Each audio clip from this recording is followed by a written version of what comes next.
గోదావరి వరద బాధితులను ఆదుకుంటామని ఆంధ్రప్రదేశ్ రాష్ట్ర హోంమంత్రి మరియు విపత్తు నిర్వహణ శాఖ మంత్రి వంగలపూడి అమిత మీడియా సమావేశంతో మాట్లాడారు.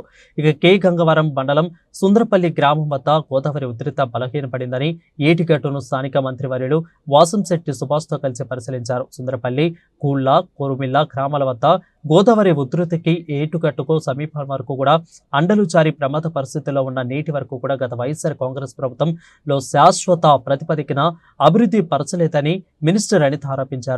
బలహీనంగా ఉన్న ఏటిగట్టును శాశ్వత ప్రతిపాదికన అభివృద్ధి చేసి గోదావరి వరద నుండి సమీప గ్రామాలకు సురక్షణ కల్పిస్తామని హామీ ఇచ్చారు. అలాగే ముంపు గ్రామాల నుండి ప్రజలను సురక్షిత ప్రాంతాలకు కూడా తరలించేందుకు అధికారులు చర్యలు చేపట్టాలని అన్నారు. అదేవిధంగా ముంపుకి గురైన పంట భూములకి నష్టపరిహారం ఇచ్చేందుకు ప్రభుత్వం కృత నిశ్చయంతో కూడా ఉందని అన్నారు. ఎక్కడైతే ముంపు గ్రామాలు ఉన్నాయో ముంపు గ్రామాల ప్రజలందరినీ తీసుకొచ్చి సురక్షిత ప్రాంతాలకు తీసుకురావడం, ఇక్కడ వాళ్ళకి ఎటువంటి ఇబ్బందులు లేకుండా చూసుకునే బాధ్యత కూడా గవర్నమెంట్ తీసుకుంది. డిజాస్టర్ మేనేజ్మెంట్ నుంచి అదేవిధంగా గవర్నమెంట్ నుంచి కూడా ఫుల్ఫ్లెజ్డ్గా వాళ్ళకి ఎటువంటి ఇబ్బంది లేకుండా వాళ్ళకి ఏదైతే లైవ్లీహుడ్కి కావాలో వాటన్నిటినీ కూడా 5 కేజీలు బియ్యం, అదేవిధంగా పప్పులు, ఉప్పులు అన్నీ కూడా వాళ్ళకి కావాల్సిన సరంజామా అంతా కూడా ఇచ్చి వాళ్ళని ఆదుకోవడం జరిగింది. అదేవిధంగా కొంతమందికి అయితే వండుకోలేని పరిస్థితులు ఉన్న వాళ్ళందరికీ కూడా భోజనాలు కూడా 3 పూట్ల భోజనాలు ఏర్పాటు చేసి వాళ్ళందరికీ కూడా అకామిడేషన్ కూడా ఇవ్వడం జరిగింది. అవి కాకుండా మేము అందరూ కూడా చాలా ముంపు ప్రాంతాలు చూసాం, చాలా వ్యవసాయ ఆధారిత గ్రామాలు కూడా తిరిగాము. అక్కడ మనం చూస్తే అన్ని పంట పొలాలు కూడా ఇంచుమించుగా చెప్పాలంటే పూర్తిగా నేలమట్టం అయిపోయి మునిగిపోయాయి. ఈ టైంలో అంటే ఉడిచిన తర్వాత వితిన్ 45 డేస్కి పంటలు కూడా చాలా ప్రాబ్లంగా ఉన్నాయి. వాటిని తిరిగి మళ్ళీ రీస్టోర్ అయ్యే పరిస్థితి లేదు. వాటన్నిటికీ కూడా పంట నష్టం గవర్నమెంట్ చెల్లించాలి, రైతులను కూడా ఆదుకోవాలి. అదేవిధంగా ఎక్కడెక్కడైతే ఇరిగేషన్ వర్క్స్ ఎక్కడెక్కడైతే పెండింగ్ ఉన్నాయో అవన్నీ కూడా కలెక్టర్ గారితో మాట్లాడడం జరిగింది. ఇక్కడికి నేను వచ్చిన తర్వాత మనకి కోటిపల్లి ఈ రీచ్ ఇదంతా కూడా చూసిన తర్వాత కూడా సుమారుగా వాటర్ కూడా చాలా ఎక్కువగా, అంటే ఆల్రెడీ 2nd వార్నింగ్లో ఉంది ఇక్కడ గోదావరి. 3rd వార్నింగ్ వచ్చేసరికి మళ్ళీ ఇబ్బంది పడతాం. ఇబ్బంది పడకుండా ఒకవేళ ఇన్ కేసు 3rd వార్నింగ్ కనుక జరిగితే అక్కడున్న ప్రజలు ఏ పరివాహక ప్రాంతాలకి అంటే మ్యాక్సిమం ఎక్కడికి బయటికి తరలించాలి అని ఆలోచించడమే కాకుండా ప్రెగ్నెంట్ లేడీస్ని కూడా ఎస్పెషల్లీ ఒక సపరేట్ చేసి వాళ్ళు నియర్ బై పిహెచ్సిస్కి పంపించడం, బెడ్ రిడెన్ ఉన్న ఓల్డ్ పీపుల్ని కూడా అందరినీ పంపించడం అన్నీ కూడా జరిగినాయి.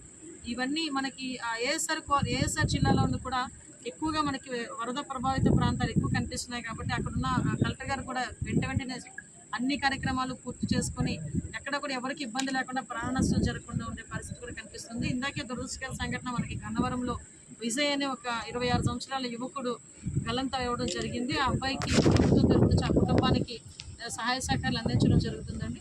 ముఖ్యంగా ఇక్కడ చూసాము, ఇక్కడికి వచ్చేసరికి మొత్తం గట్టు కూడా చాలా ఇబ్బంది పడే పరిస్థితి. ఇక్కడున్న ప్రజలు కూడా చెప్పడం ఏంటంటే అది కనుక ఏదైనా ప్రాబ్లం జరిగితే మేము అందరం మునిగిపోతాము అని చెప్పి వాళ్ళందరూ కూడా భయపడుతున్నారు. అయితే 20 సంవత్సరాల నుంచి అది అక్కడ అలానే ఉంది.